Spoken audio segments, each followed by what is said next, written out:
काल दिल्लीतल्या red fort metro स्टेशनच्या बाहेर एका कारमध्ये बॉम्बलास्ट झालेला होता। या सगळ्या बॉम्बलास्टमध्ये जवळपास 8हून अधिक लोकांचा मृत्यू झालेला आहे। त्यामुळे देशभरामध्ये आता हाय अलर्ट ठेवण्यात आलेला आहे आणि ठिकठिकाणी जी संवेदनशील स्थळं आहेत तिथची सुरक्षा व्यवस्था जी आहे ती वाढवण्यात असलेलं पाहायला मिळत आहेत। आपण सध्या मुंबईमधल्या CSMT स्थानक रेल्वे परिसरामध्ये आहोत आणि या संपूर्ण रेल्वे स्टेशनची सुरक्षा व्यवस्था जी आहे ती वाढवलेली असल्याचं आपल्याला पाहायला मिळतंय। सध्या CSMT स्थानकावरची प्रवाशांची वर्दळ जी आहे ती सकाळच्या वेळेस कमी जरी असली तरी मोठ्या प्रमाणात प्रवासी मुंबईकर या CSMT रेल्वे स्थानकावरती सातत्याने येत असतात आणि या CSMT रेल्वे स्थानकावरती 26/11चा दहशतवादी हल्ला सुद्धा झालेला आहे। त्यामुळे खरतर या सगळ्या परिसराला अतिशय संवेदनशील परिसर म्हणून ओळखला जातो आणि या ठिकाणची सुरक्षा व्यवस्था जी आहे ती आता या ठिकाणी वाढवलेली असल्याचं पाहायला मिळते। आपण पाहू शकतो की रेल्वे पोलिसांकडनं या ठिकाणी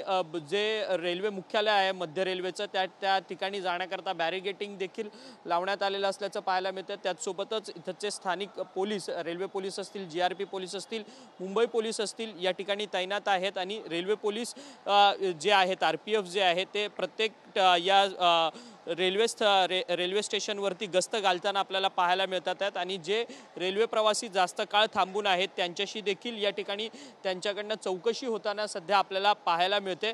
हे खरतर अनेक संवेदनशील मुंबईमधली ठिकाणं आहेत किंवा धार्मिक स्थळं आहेत, गजबजलेल्या स्थळं आहेत, त्या सगळ्याच ठिकाणी आता अलर्ट सुरक्षेच्या बाबतीत अलर्ट घोषित करण्यात आलेला आहे आणि त्या ठिकाणी पोलिसांकडनं तपासणी देखील वेळोवेळी होताना पाहायला मिळते। खरतर दिल्लीमध्ये जो काही बॉम्बलास्ट झालेला आहे त्याचा दहशतवादाशी काही कनेक्शन आहे का या सगळ्या संदर्भातचा तपास आता राष्ट्रीय सुरक्षा यंत्रणेकडनं होताना पाहायला मिळत आहे। परंतु त्या सगळ्या दृष्टिकोनातून देशभरामध्ये हाय अलर्ट जो आहे, सिक्युरिटी हाय अलर्ट तो ठेवण्यात आलेला असल्याचं आपल्याला पाहायला मिळत आहे। व्हिडिओ जर्नलिस्ट हरीश नेगीसह अक्षय मंकणी, TV9 मराठी, मुंबई।